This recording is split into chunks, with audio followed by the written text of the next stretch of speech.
বিস্ফোরক শনাক্ত ও নিষ্ক্রিয়করণ থেকে শুরু করে অগ্নিকাণ্ডে আটকে পড়া মানুষকে উদ্ধার সবই সম্ভব এই একটি রোবটের মাধ্যমে।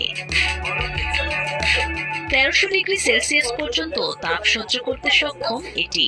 এই স্টেইনলেস স্টিল বডির এই রোবটে রয়েছে ধোঁয়া ভেদকারী V38 Pro জিরো ক্যামেরা এবং MQ সিরিজ গ্যাস সেন্সর। অত্যাধুনিক এই রোবটটি তৈরি করে সম্প্রতি মালয়েশিয়ায় অনুষ্ঠিত ওয়ার্ল্ড ইনোভেশন কম্পিটিশন অ্যান্ড এক্সিবিশনে প্রদর্শনের মাধ্যমে স্বর্ণপদক অর্জন করেছেন চুয়াডাঙ্গার তরুণ দ্বাদশ শ্রেণীর শিক্ষার্থী জাহিদ হাসান জিহাদ। লাস্ট যেই কম্পিটিশন সেটা ছিল ওয়াইজ ইন্টারন্যাশনাল এক্সিবিশন কম্পিটিশন, যেটা বাংলাদেশি রাউন্ডে আমরা সিলভার মেডেল অর্জন করি এবং আমরা সুযোগ পাই মালয়েশিয়াতে যাওয়ার। ওইখানে আমরা পার্টিসিপেট করি এবং আইটি অ্যান্ড রোবোটিক্স সেক্টর থেকে গর্বের সাথে আমরা স্বর্ণপদক অর্জন করে দেশে ফিরে আসি। জিহাদ জানান, অনেক ক্ষেত্রে ফায়ার সার্ভিস পৌঁছাতে অক্ষম হলেও